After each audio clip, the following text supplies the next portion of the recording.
दिल्ली दौरे पर CM Yogi Adityanath UP international trade show 2024 के रोड शो में हुए शामिल और बोले देश विदेश में बिक रहा यूपी का कार। सीएम योगी के सलाहकार अविनेश अवस्थी का कार्यकाल बढ़ा। 28 मार्च से 2024-25 तक पद पर रहेंगे अविनेश अवस्थी। 1 साल तक के लिए बढ़ाया गया कार्यकाल। सीबीआई समन पर अखिलेश का बीजेपी पर हमला। बोले बीजेपी इस समय सबसे ज्यादा कमजोर। जांच एजेंसियां बीजेपी प्रकोष्ठ की तरह कर रही काम। एआईएमआईएम ने यूपी में लोकसभा चुनाव लड़ने का किया ऐलान। एआईएमआईएम 7 सीटों पर उतारेगी उम्मीदवार। मुस्लिम बाहुल सीटों पर प्रत्याशी उतारने की तैयारी। 3 दिवसीय यूपी दौरे पर पहुंची केंद्रीय चुनाव आयोग की टीम। यूपी अफसरों के साथ चुनाव तैयारियों पर होगा मंथन। मार्च में कभी भी हो सकता है चुनाव तारीखों का ऐलान। पुलिस शिकंजे में आया हिस्ट्री शीटर अजय ठाकुर। 1 महीने से फरार अजय ठाकुर पर घोषित था 1 लाख का इनाम। कई थानों में दर्ज है मुकदमा। आप देख रहे हैं के न्यूज, खबरों का सारथी। खबर उत्तर प्रदेश के साथ मैं सूरी चौहान। खबरों की शुरुआत अहम खबर के साथ। उत्तर प्रदेश के सीएम योगी आदित्यनाथ आज दिल्ली दौरे पर हैं, जहां नई दिल्ली में आयोजित Uttar Pradesh international trade show 2024 के रोड शो में शामिल हुए। ये तस्वीरें सामने आ रही हैं। इस दौरान सीएम योगी आदित्यनाथ ने Uttar Pradesh international trade show को देखा और ट्रेड शो में लगे स्टॉल्स का भी निरीक्षण किया। इस दौरान यूपी के अलग अलग जिलों में कारपेट को सीएम योगी आदित्यनाथ ने देखा और बाद में मीडिया के सामने आए।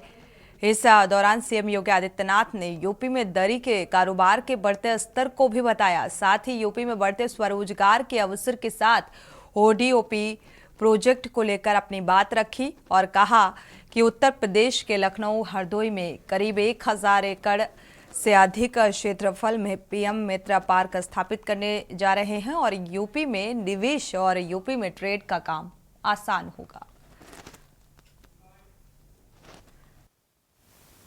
मुझे प्रसन्नता है कि जो भी यहाँ पे फॉरेन या फिर डोमेस्टिक बायर आए हैं, इन लोगों ने एग्जीबिशन को न केवल पसंद किया है बल्कि उनको ऑर्डर प्लेस भी किए हैं। उत्तर प्रदेश में इस दिशा में बहुत अच्छी संभावनाएं हैं और खासतौर पर जो पिछले 8-10 वर्षों में प्रधानमंत्री मोदी जी के नेतृत्व में जो कार्य हुए हैं, पीएम मित्रा पार्क जो देश के अंदर 7 स्थानों में स्थापित हो रहे हैं, उनमें से एक उत्तर प्रदेश के लखनऊ हरदोई के बीच में 1000 एकड़ से अधिक क्षेत्रफल में हम लोग स्थापित करने जा रहे हैं। उत्तर प्रदेश में रेडीमेड गारमेंट्स में ढेर सारी संभावनाएं हैं। इसके लिए हम लोगों ने जो कार्रवाई अपनी प्रारंभ की है, फ्लेटेड फैक्ट्री का भी एक नया कॉन्सेप्ट हम लोग प्रदेश के अंदर 4 स्थानों पे, यानी ग्रेटर नोएडा के बाद 4 अन्य स्थानों पर हमारे ये विकसित हो रहे हैं। प्रदेश के अंदर अलग अलग क्षेत्रों में, टेक्सटाइल के क्षेत्र में, सिल्क के क्षेत्र में, कारपेट के लिए, लखनऊ की चिकनकारी के लिए, या फिर बरेली की जरी जरदोजी के लिए, या सीतापुर की दरी के लिए, यानी जो ढेर सारी संभावनाएं हैं देश के अंदर, जो संभावनाएं हैं उत्तर प्रदेश उसमें महत्वपूर्ण भूमिका, खासतौर पर अगर हम देश के अंदर कारपेट के रूप में देखते हैं तो कारपेट का जो 17,000 करोड़ रुपए का कारपेट भारत से एक्सपोर्ट होता है, उसमें 60% कारपेट उत्तर प्रदेश के भदोई, मिर्जापुर और वाराणसी जो हमारा सिल्क क्षेत्र है, इसी से यह हम लोग देश एक्सपोर्ट करता है दुनिया को। लखनऊ में चिकनकारी का भी जो काम हो रहा है, पिछले 7 वर्षों के अंदर उसे प्रमोट करने का जो कार्य किया गया है, उसने काफ़ी प्रगति की है, काफ़ी अच्छी दिशा में वह आगे बढ़ा है।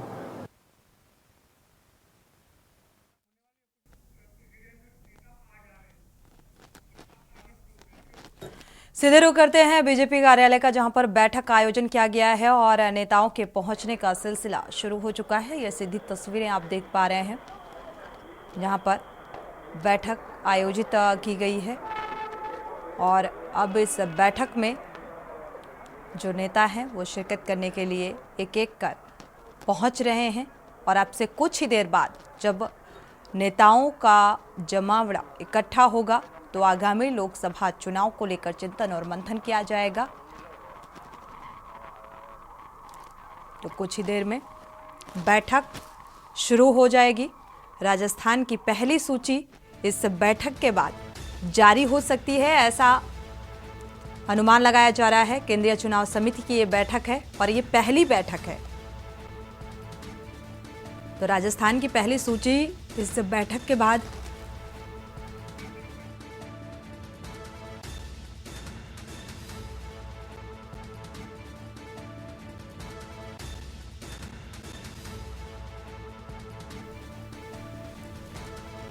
तो बीजेपी की केंद्रीय चुनाव की ये बैठक, पहली बैठक और पहली सूची इस बैठक के दौरान जारी हो सकती है।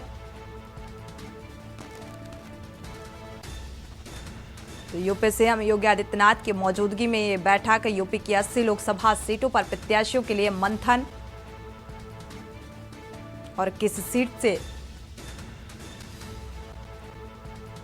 किस उम्मीदवार का ऐलान किया जाए, इस पर गहनता से चिंतन और मंथन किया जाएगा। और एक एक कर आप देख पा रहे हैं ये तस्वीरें कि केंद्रीय चुनाव की समिति की इस बैठक में शिरकत करने के लिए जो नेता हैं उनके पहुंचने का सिलसिला भी शुरू हो चुका है। यूपी की 80 लोकसभा सीटें हर एक राजनीतिक पार्टी के लिए बेहद महत्वपूर्ण और बेहद मायने रखती हैं। इसको लेकर बीजेपी प्रत्याशियों का ऐलान जल्द ही इस बैठक के बाद पहली सूची जारी हो सकती है।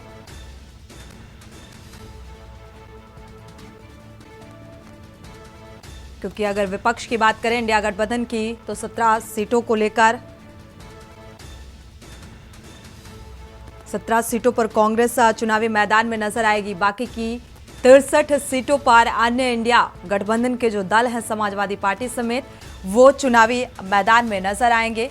राजस्थान की पहली सूची और दिल्ली में यूपी सीएम योगी आदित्यनाथ की मौजूदगी में इस बैठक का आयोजन और जल्द ही पहली सूची बीजेपी की जारी हो सकती है। 80 लोकसभा सीटों को लेकर प्रत्याशियों के नामों पर मंथन इस बैठक में और इस बैठक के बाद सूची जारी की जाएगी।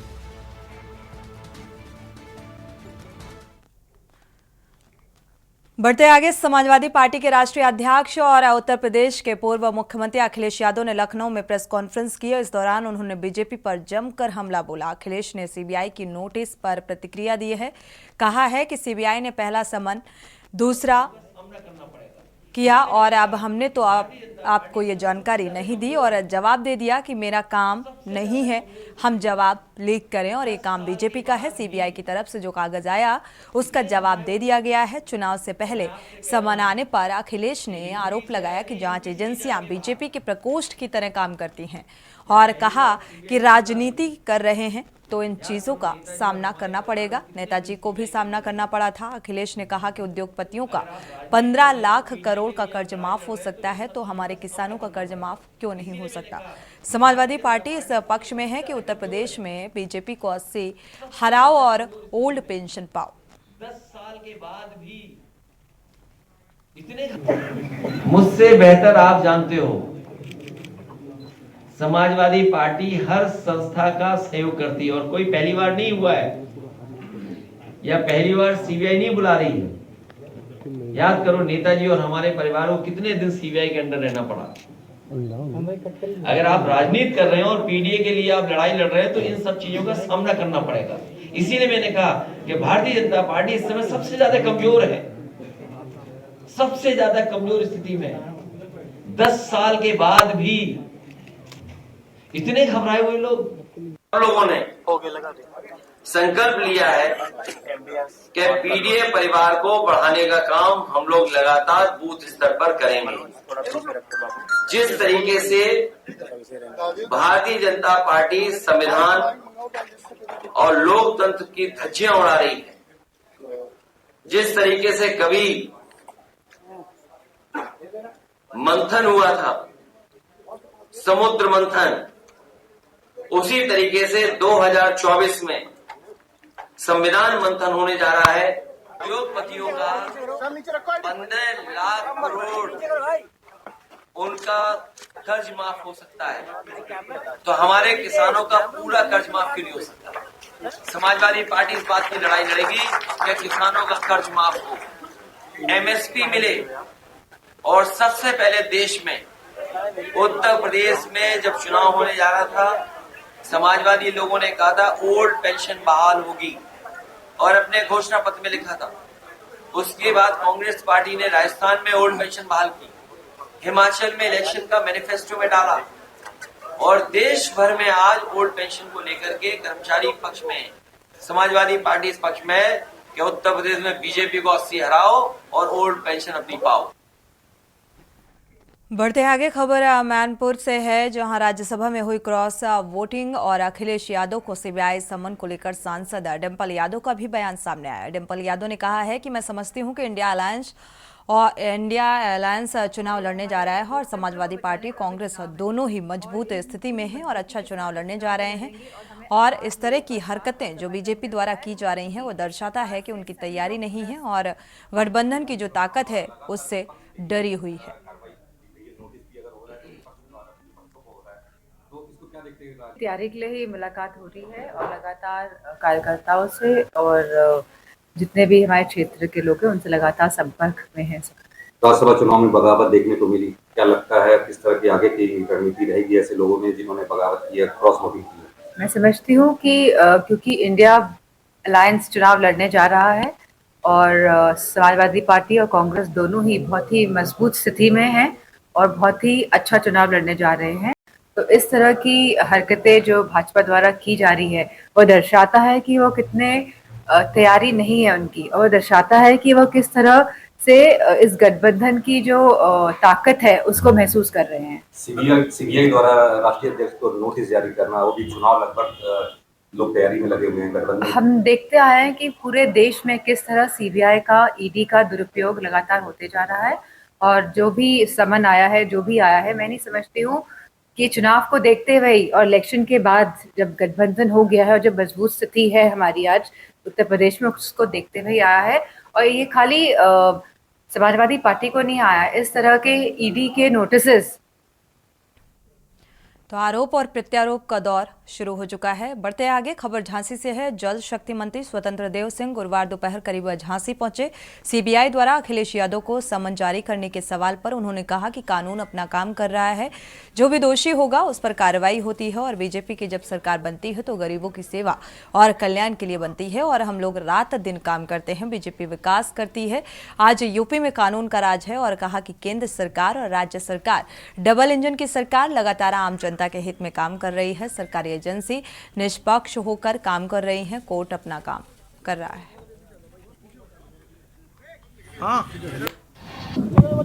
देखिए, कानून क्या काम करता है, कानून अपनी जगह अपना काम करता रहता है, लेकिन हम कह सकते हैं केंद्र राज्य सरकार की जितनी योजनाएं हैं सब गरीब के कल्याण के लिए और गरीब के खुशहाली के लिए आदरणीय मोदी जी के नेतृत्व में आप देखेंगे पिछले 10 सालों से जितने भी देश की समस्या थी, चाहे 370 हो, राम मंदिर का निर्माण हो, और गरीबों के कल्याण की योजनाएं हैं। करोड़ों लोगों को पक्का मकान हो, आवास और बिजली का कनेक्शन हो, आयुष्मान का कार्ड हो, घर घर नल पहुंचाने का। और ये भी देखेंगे कि सड़कों का जाल, कनेक्टिविटी जो देश के लिए लाभ मिलेगा, राज्य के लिए लाभ मिलेगा। इसलिए डबल इंजन की सरकार आदरणीय मोदी जी, योगी जी के नेतृत्व में आप झांसी से अयोध्या चले जा सकते हैं, 4 लेन की सड़कें हैं, 6 लेन की सड़कें हैं, और काशी से भी अयोध्या आ सकते हैं, 4 लेन की सड़कें, 6 लेन की सड़कें। खबरें अभी और भी हैं, ये वक्त एक छोटे से ब्रेक का, लौटेंगे जो ब्रेक से वापस आ रहे हैं। रुक करते हैं खबरों का। खबर कानपुर से है। लोकसभा चुनाव नजदीक है और उससे पहले सभी पार्टियों में उथल पुथल मची हुई है। इसको लेकर अब सीबीआई ने भी सपा सुप्रीमो अखिलेश यादव को नोटिस भेज दिया है, और इसके विरोध में कानपुर के सपाइयों ने यतीमखाना चौराहे पर प्रदर्शन करना चाहा, लेकिन पुलिस से एक करने में सारे प्रदर्शनकारियों को गिरफ्तार कर लिया पुलिस ने। और दरअसल उत्तर प्रदेश के पूर्व मुख्यमंत्री अखिलेश यादव को खनन घोटाला मामले में पूछताछ में शामिल होने के लिए ये नोटिस थमाया गया। इसकी टाइमिंग को लेकर अखिलेश ने सवाल उठाए और कहा कि 5 साल पहले इस मामले में FIR दर्ज की गई थी, लेकिन 5 साल तक मुझे कोई जानकारी नहीं मांगी गई। मीडिया से बातचीत करते हुए सपा नेता ने बताया कि सपा सुप्रीमो अखिलेश यादव को सीबीआई ने नोटिस भेजा है, वो भी लोकसभा चुनाव के ठीक पहले। यह बीजेपी सरकार की चाल है।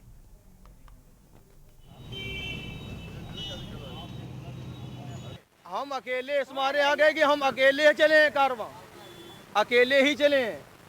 ये लाठी तो चलाए मेरे ऊपर, कुछ नहीं डर गए। एक धरना प्रदर्शन चल रहा है कलेक्टेड में, कुछ कार्यकर्ता वहाँ हैं, कुछ लोग लखनऊ में मौजूद हैं। पार्टी की जोड़ तोड़ की राजनीति चल रही है।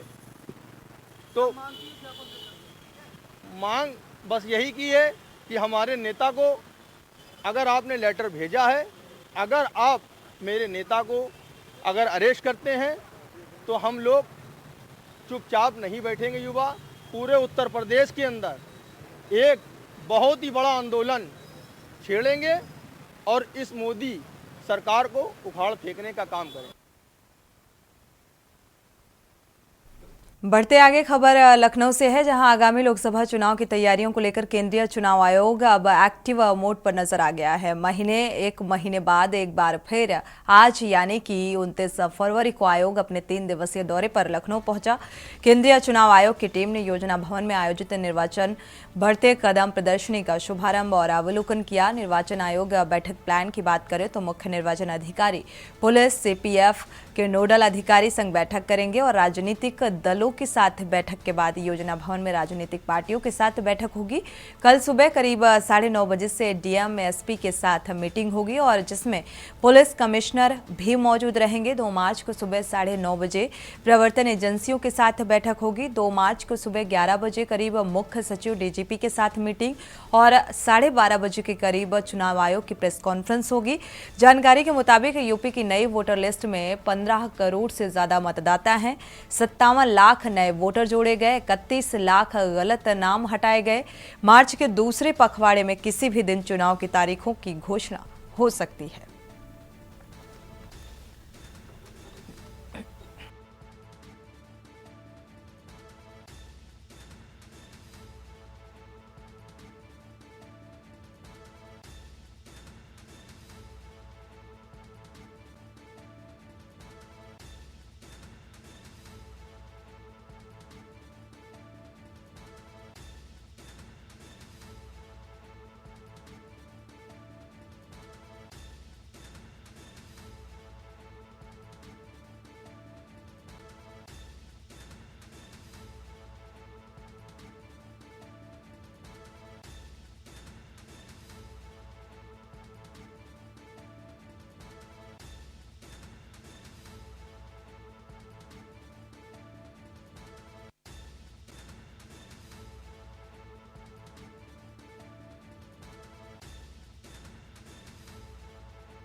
तो 3 दिन बैठक के बाद प्रेस कॉन्फ्रेंस की जाएगी चुनाव आयोग की तरफ से। आगामी लोकसभा चुनाव की तैयारियों को लेकर मंथन और दौरा इस लिहाज से बेहद अहम और अब एक्टिव मोड में नजर आ रहा है चुनाव आयोग।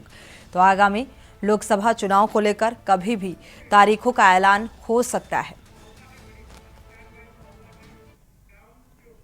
और इसी बीच महोबा से बड़ी खबर सामने आ रही है। महोबा से बड़ी खबर, जहरीला पानी पीने से मवेशियों की मौत हुई है। बड़ी खबर, पानी पीते ही सैकड़ों बकरियों की मौत हो गई। तो बकरियों की मौत से किसानों में कोहराम। जहरीला पानी पीने की वजह से यह घटनाक्रम सामने आया है। कई मवेशी, एकाएक बकरियों की मौत से किसानों में कोहराम। तो सूचना पर मौके पर पहुंची पुलिस जांच पड़ताल में जुटी है। बकरियों की मौत से किसानों में कोहराम।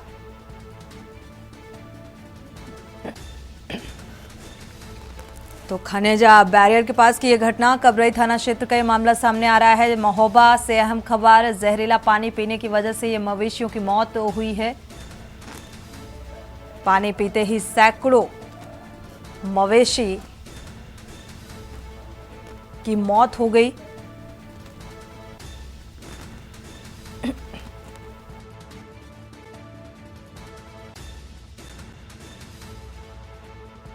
हुआ